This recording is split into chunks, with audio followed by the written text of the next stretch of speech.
Assalamualaikum warahmatullahi wabarakatuh. Perkenalkan, nama saya Laila Fitriani dengan NIM 18 10 90 10 28, mata kuliah Seminar Psikologi Industri dan Organisasi, dosen pengampu Ibu Emma Yudiani, MSI Psikolog. Baiklah, di sini saya akan mempresentasikan makalah saya mengenai Organizational Citizenship Behavior.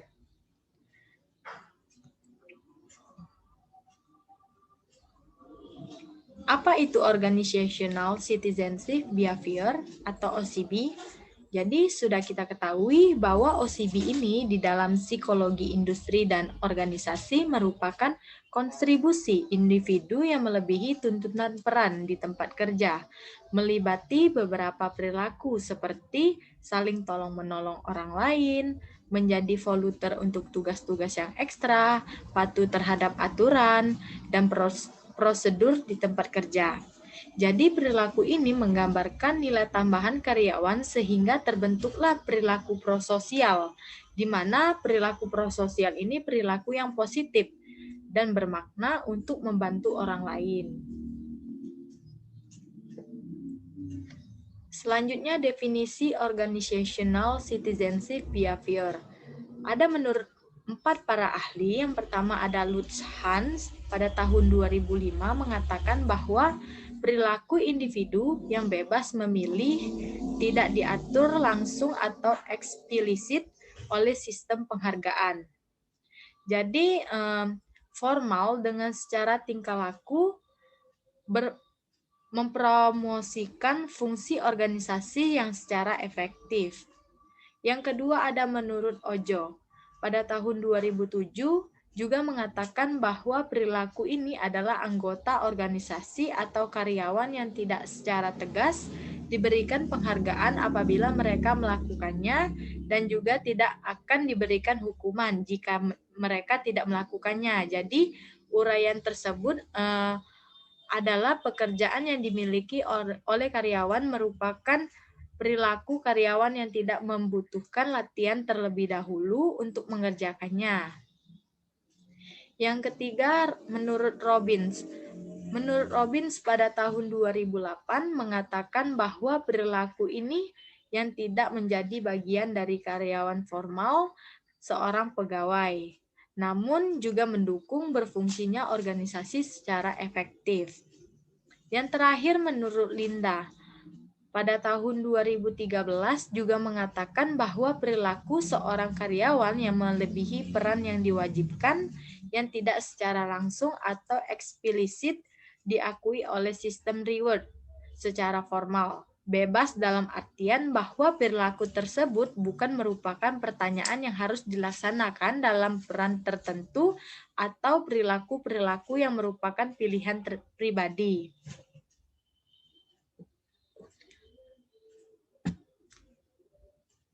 Selanjutnya, bentuk-bentuk organization citizenship behavior terbagi menjadi 3. Yang pertama ada ketaatan, di mana ketaatan ini untuk mematuhi peraturan dan prosedur organisasi, di mana seseorang juga menggambarkan kemauan pegawai untuk mematuhi peraturan dan prosedur organisasi.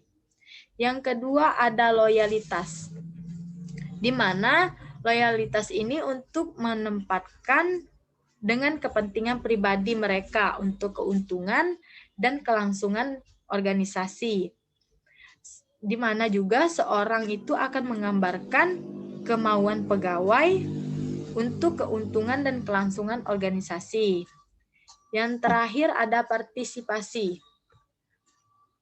Partisipasi juga secara aktif mengembangkan dengan seluruh aspek kehidupan di dalam organisasi, di mana juga seseorang juga menggambarkan kemauan serta secara aktif mengembangkan seluruh aspek kehidupan dalam organisasi.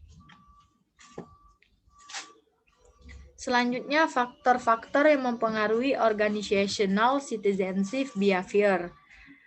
Jadi faktor ini terbagi menjadi 2. Yang pertama ada faktor internal dan eksternal. Yang pertama ada faktor internal, terbagi menjadi 5. Yang pertama ada kepuasan kerja, komitmen organisasi, kepribadian, moral karyawan, yang terakhir ada motivasi.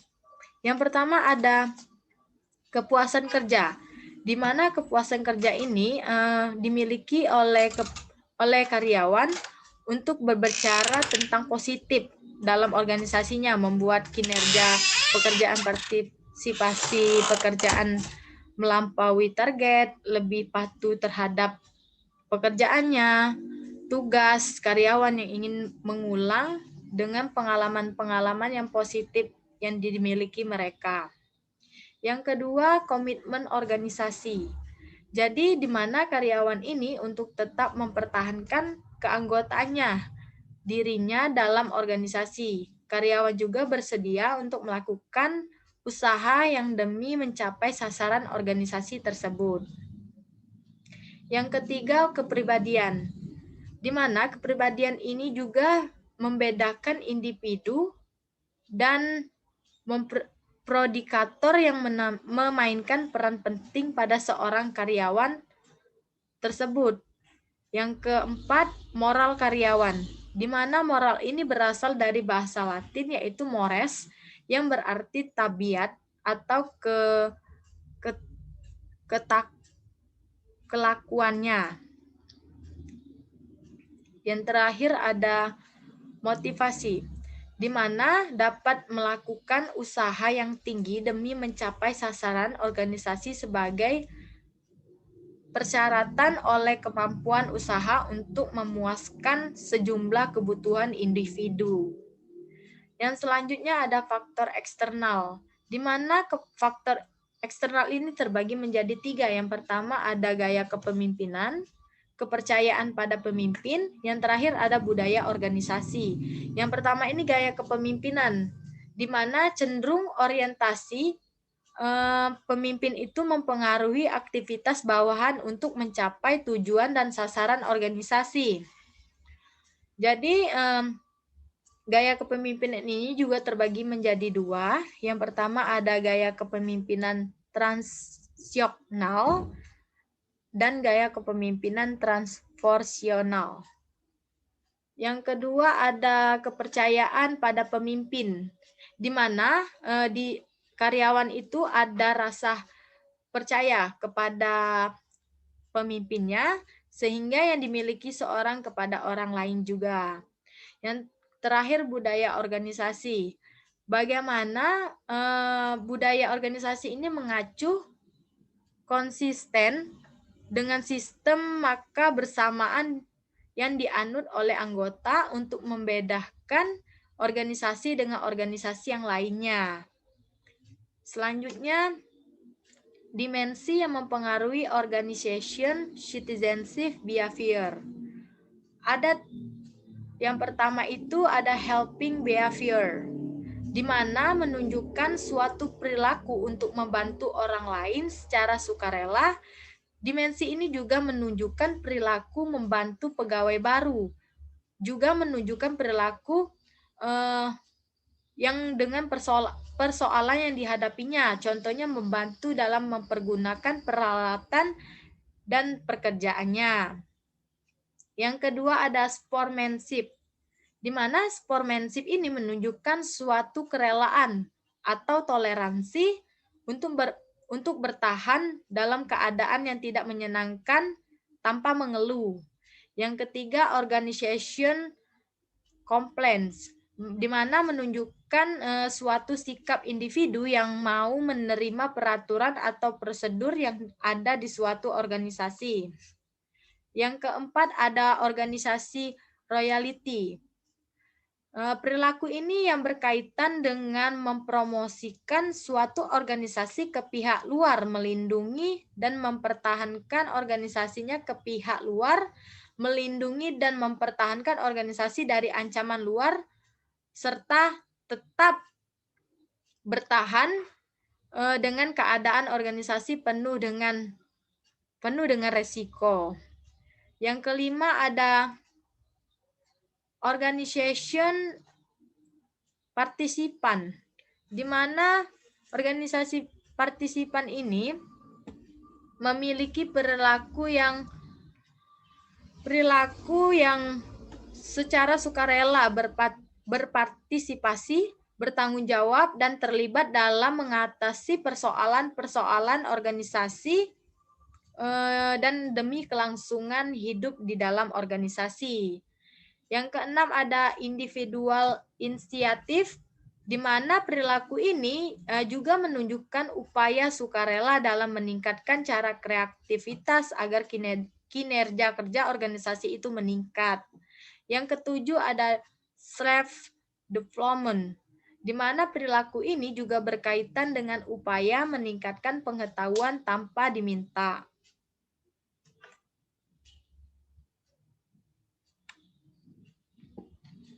Selanjutnya, motif yang mendasari organization citizenship behavior. Ada 3 motif. Yang pertama, motif berprestasi. Yang kedua, motif afiliasi. Yang ketiga, motif kekuasaan. Yang pertama itu motif berprestasi, di mana motif ini juga dapat mendorong orang untuk menunjukkan suatu mencari prestasi dari tugas, kesempatan, atau kompetisi. Yang kedua ada motif afiliasi, di mana motif ini juga mendorong orang untuk mewujudkan, memelihara, dan memperbaiki hubungan dengan orang lain.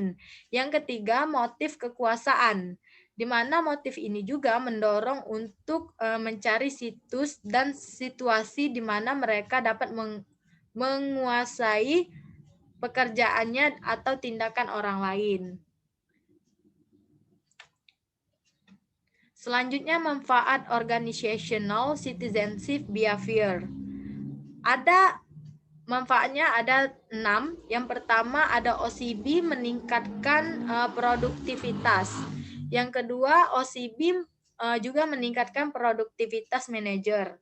Yang ketiga, OCB juga dapat menghemat sumber daya yang dimiliki manajemen dan organisasi secara keseluruhan yang dihabiskan untuk menyelesaikan konflik manajemen yang semakin berkurang.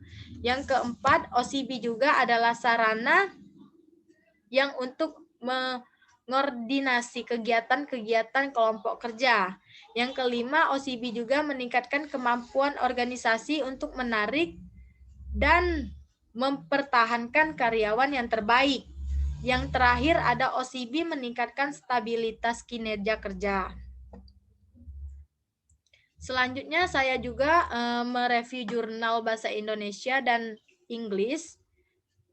Saya mereview jurnal bahasa Indonesia yaitu Organization Citizenship Behavior atau OCB yang ditinjau dari persepsi karyawan tetap instansi pemerintah terhadap gaya kepemimpinan transformasional atasan.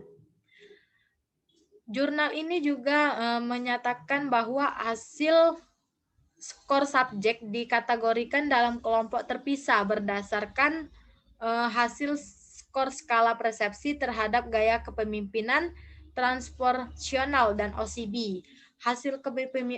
Hasil kepemimpinan transformasional juga pada karyawan tetap instansi pemerintah dikategorikan berdasarkan patokan standar deviasi. Selanjutnya, saya juga mereview jurnal Inggris yang berjudul Motivation Standpoint of Job Insecurity Effect on Organizational Citizenship Behavior, Generational Study. Juga menyatakan hasil dari penelitian tersebut menyatakan bahwa pengaruh karyawan ketidaknyamanan pekerjaan pada tingkat karyawan keterlibatan dalam OCB ini tidak berbeda dengan perbedaan generasi. Yang paling mencolok ada dalam pekerjaan sektor jasa karena besarnya sektor ini lebih dari 79% pekerjaan di Kanada. Mungkin itu saja penjelasan materi dari saya. Bila ada kata-kata yang salah, saya mohon maaf, saya mohon ampun. Saya akhiri. Wassalamualaikum warahmatullahi wabarakatuh.